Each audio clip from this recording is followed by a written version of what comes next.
You know that feeling? Sunday night, you're just staring at the ceiling, and that all too familiar dread about Monday morning starts creeping in? Well, what if I told you that's not just you being tired? That feeling might be a sign that you're deferring your life. It's a data point, really, a signal that it's time to stop thinking about retirement as some distant age on the calendar and start seeing it for what it is, a number. A number you might be a lot closer to than you think. So let's stop guessing and get tactical. This isn't about wishful thinking or buying a lottery ticket. No, this is a math-backed, real-world test to see if quitting your job is a genuine possibility for you. Like, right now, we're going to take that vague feeling of burnout and turn it into a clear, actionable diagnostic.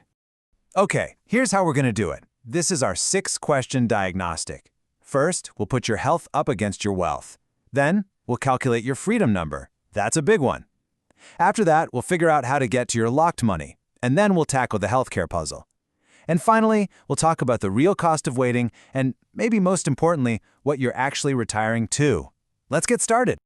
First up, and honestly, this is the most fundamental question of all, your health versus your wealth. Let's call this the biodata audit, because let's be real for a second. What is the point of having a massive nest egg if you're too unhealthy to enjoy it? Your health is the real currency we're talking about here.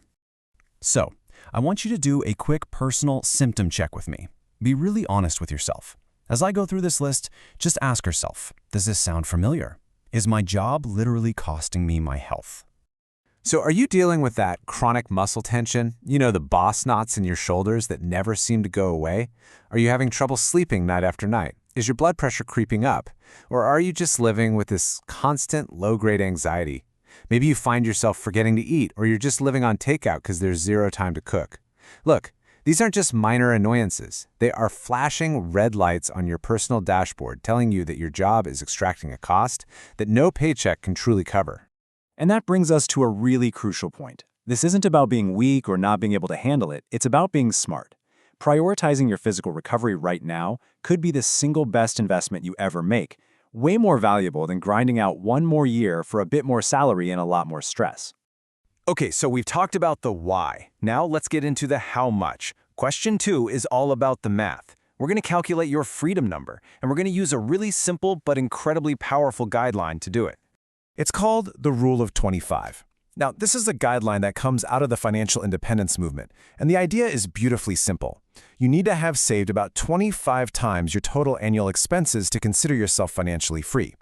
So how do you find your number? It's really just a 2-step process. First, add up everything you spend in a year. I mean everything. Your mortgage, your groceries, travel, utilities, the whole shebang. Then, just multiply that number by 25. And voila! That final figure, that's your target. That is your financial finish line.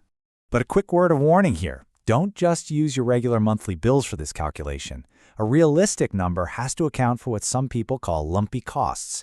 You know, the big, irregular expenses that can totally blow up a budget, like a new roof or replacing a car or future medical needs. You have to factor those in to get your true freedom number. All right, on to question 3. So maybe you've calculated your number. And hey, you might be pretty close. But then that big but comes up. But all my money is locked away in my 401k until I'm 59 and a half. Well, it's time to bust that myth wide open. So the common belief, the myth, is that your retirement accounts are sealed up tighter than Fort Knox. But the reality is, while there is an age padlock on them, you actually have several keys that can open it early and completely penalty-free. You just need to know which key to use for which lock.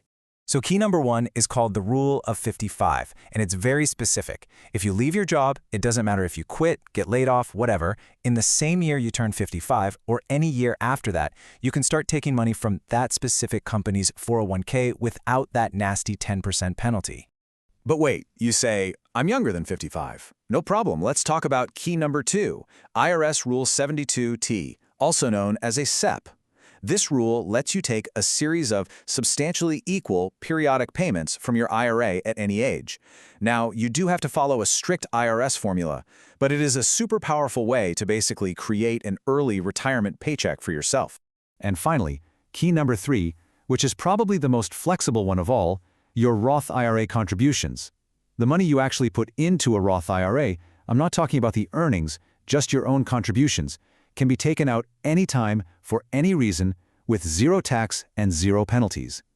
It is the perfect slush fund to bridge the gap for a few years before other funds become available. All right, let's tackle the big one. The question that stops most early retirement dreams dead in their tracks. Healthcare. How on earth do you afford health insurance before Medicare kicks in at age 65? It's time to tame the healthcare elephant in the room. Okay, here is the single most important rule you need to burn into your brain. Affordable Care Act subsidies are based on your income, not your assets. I'm going to say that again. It's about your income, not your assets. This one fact changes everything. You could have millions of dollars in a brokerage account, but if you can manage your income to be low, you can qualify for massive subsidies. Just look at these numbers. As an early retiree, you have an incredible amount of control over your reported income. You get to decide when to sell stocks, when to pull from your IRA, or when to do a Roth conversion. You can strategically create just enough income to fall right into these subsidized ranges, and that unlocks incredibly affordable health plans. And just look at the kind of impact this can have. For a 60-year-old couple, without any subsidies, they could be staring down a premium of over $2,000 a month. Ouch.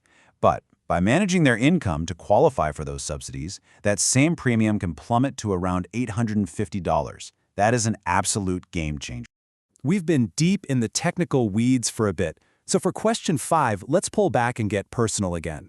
This is what I call the Cousin Phil mortality check, and it's a stark reminder of what's truly at stake here. This is a story about the real danger of one more year syndrome. We all know someone like this. Let's call him Cousin Phil. He worked and saved his whole life, planning to retire at 60 and finally enjoy those golden years. But right after he retired, life threw a massive curveball. A sudden diagnosis meant those golden years were spent not traveling, but in treatment. He always said he waited just 1 year too long. And here is the brutal reality behind that story. Research suggests that the average 60-year-old only has about 10 healthy, active years left. Just 10. When you really let that number sink in, you realize that reclaiming even one of those years from the daily grind isn't just a small victory, it's a monumental, life-altering win. And that brings us to our final question, number 6, the last and maybe the most overlooked piece of the puzzle. This is the dog catching the cyclist challenge. You know, you've spent your entire life chasing this thing called retirement, but what actually happens when you finally catch it? So this is the big question. What are you retiring to? Not just what are you retiring from. You absolutely need a plan for what comes after the 9 to 5. Is it a passion project? Maybe some part-time work you actually enjoy? More time with family? Because without a plan for structure and purpose and community, all that freedom you worked so hard for can curdle into boredom and anxiety really fast. So, there you have it. We've got on a journey, right? From that feeling of Sunday night dread, that pure emotional burnout, to a clear 6-step math-backed strategy. This whole thing is about giving you the tools you need to reclaim your time, your health, and ultimately, your life. The test is over. You've audited your health, you've found your number, and you've seen the keys to unlock your funds and solve that healthcare puzzle. You now know the very real cost of waiting, and you know how important it is to have a plan for what's next. So, the diagnostic is done. The only question left is, what are you going to do with the answer?